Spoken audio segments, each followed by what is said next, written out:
Ayyeen akkam jirtu miseensota maatii Ifaatuub. Ifaatuub seenaawwan addaa fi odeeffannoo dhugaa amanuuf namatti ulfaatu qabatee kan isiniif dhiyaatu yommuu ta'u, har'as odeeffannoo dhugaa amanuuf namatti ulfaatu tokko qabatee isiniif dhiyaatee jira. Maarreen ammarraatti fuula yuutuubii keenyaa sabskiraayib hin goone yoo ta'e sabskiraayib gochuudhaan miseensa maatii Ifaatuub ta'in dhaamsa keenya. Egaa har'a waa'ee muka sum'aa tokkoon qabadhee isiniif dhiyaatee jira. Waa'ee muka kanaa namoonni gaafa kaasan mukni kun muka addaamii fi waan nyaatanii jannata keessaa ittiin baay'ina jedhanii namoonni falman tokko tokko jiraachuun malu. Garuu dhugaan qabatamaadhaan jiru mukti kun muka addaamii fi waan nyaatanii jannata keessaa ittiin bahan miti. Muka uumamaan biyya lafaa irratti biqiledha. Maqaan muka kanaas maanikiliin jedhama. Ardii Ameerikaa keessatti kan argamudha. Waa malees waa'ee muka kanaa hin kaasne. Namni utuu beekus utuu hin beekinis ija muka kanaa nyaate hundumtuu du'asuu kanneessaa du'a. Namoonni tokko tokko illee nyaachuu irraa qusachuu danda'u. Garuu wanti nama ajaa'ibu aannan yookaan imimmaan isaa illee namatti bu'ee jennaan du'asuu kanneessaa nama ajjeesa. Odeeffannoon keenya irraa ardii Ameerikaa keessaa biyyoota mukni maankiliin jedhamutu nu geessa. Mukni maankiliin jedhamu muka baay'ee summaa ta'ee fi kan siqanii namataniif immoo lubbuu isaanii du'asuu kanneessaadhaaf kan saaxiludha. Kun kanaafuu yoo ta'e illee muka kana jala taa'uun du'aaf nama saaxiluunsaa waan nama raajeffachiisudha. Namoonni gaafa dadhaban muka jala taa'anii boqochuun biyya keenyattis ta'e biyyoota adda addaa irratti kan baratamedha.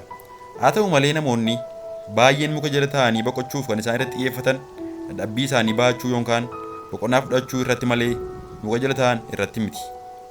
Yeroo tokko tokko utuu karaa deemtuus bokkaan yeroo roobu yaadaan kan itti barbaaddattu waan jala dhaabbattee caamsitudha. Yoo waan jala dhaabbattee caamsitu dhabde illee muka jala dhaabbattee caamsuun kee waan hin oolledha.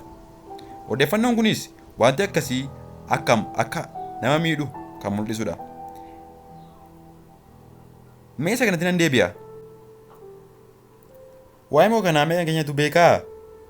Namni utuu hin beekin jala taa'e illee guyyoota muraasa booda akkaan dararame du'e.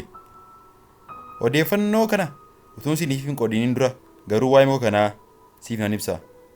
Baay'een keessan akka jettanii na gaafachuun keessaniin waan hin oolledha. Mukti kun muka akkamiiti? Maal adda isa godha?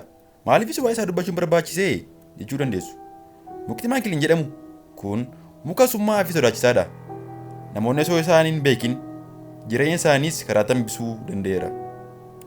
Wanti nama raajeffachiisu immoo namoota itti siqan qofa osoo hin taane keessumaa yeroo roobaatti aarrii yookaan nurkii irraa ka'uu fi fooliin isaa namoota baay'ee jaaminaa ijaaf akkasumas dhukkuba garaagaraatiif san saaxileera. Wanti baay'ee nama dhibu jaaminnii fi dhukkubni kun muka kanatti siquu fi aarra yeroo roobaa qofa irraa ka'uu irraan kan dhufudha. Namarraa nyaateef immoo lubbuudhaan jiraachuun waan hin fakkaannedha. Wanti nama kana eeggatu du'a qofadha jechuu hin dandeenya. Wanta kanaaf illee biyyoota adda addaa keessatti maqaan kennameeraaf. Innis miidhaa mukti kun namarraan qaqqabsiise irraan kan ka'edha. Fakkeenyaaf biyya Meeksikootti keessatti mukni kun deessa aappil yookaan aappilii du'aa jedhamee maqaan moggeeraaf. Yeroo tokkotti wanta kanatu uumame. Namni tokko osoo bosona keessa jiru bokkaan itti dhufe. Namichi kun bokkaa kana caamsuuf illee mukoonni baay'een yoo jiraatan waa'ee muka kanaa beekuu dhabuu isaatiin muka summaa kana jala dhaabbate. Kana booda bakka itti bokkaa kana dabarsu utuu barbaaduu fi fiiguu muka kana jechuunis maankiliiniin argee isa jalatti bokkeessa caamsuuf jala dhaabbate. Yeroo kanatti bokkaan kun muka kana dhiquudhaan coccobni baala isaa irraa bu'u namicha kana irratti coccobe. Sana booda namichi kun jalqaba irratti gogaan qaama isaa guggubachuudhaan ni gurraacha'e. Achiin boodas ija isaa banachuu dadhabe. Iji isaa akka jaames dubbatee ture. Garuu eessa akka dhufee fi maaliif akka dhufe osoo hin dubbatin haala suukanneessaa ta'een lubbuun isaa darbe. Kana hordofees mootummaa biyyichaatiin namoonni akka bakka mukni kun jiru akka hin deemnee fi akka ija mukichaatti hin buuneef iddoowwan adda addaatti muka kanatti hin bu'inaa jedhamee maxxanfameera. Amma irraattis maxxanfamee jira. Wanti nama dhibu bara duriittis namoonni Ameerikaa kibbaa fi naannoo isaa jiraatan yeroo diinota isaanii miidhuu barbaadaniif yeroo waraana adda addaa godhanitti xiyya erga hojjetanii booddee akka summiitti muka maankiliin jedhamu kana fiixa xiyyichaatti dibuun ittiin diinota isaanii ajjeesaa turaniiru.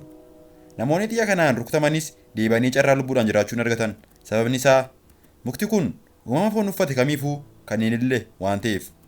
Asirraa akka hubannutti mukti kun yeroo waraanaatti akka summiitti illee tajaajilaa tureera. Waraana hedduu irrattis sababa dhumiinsa lubbuu hedduu ta'uu danda'eera.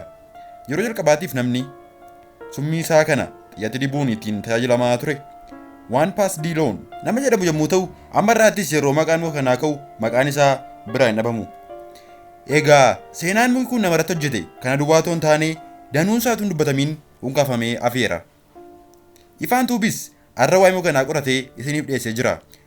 Yeroo biraas seenaa ajaa'ibaa fi dhugaa ta'e qabatee kan isiniif dhiyaatu yommuu ta'u, har'aaf garuu seenaa kana qabatee isiniif dhiyaatee jira. Fuula yuutuubii kanaaf haaraa yoo taate sabskiraayib gochuun miseensa ifaa tuubii ta'in dhaamsa keenya. Hayyeen nagaatti.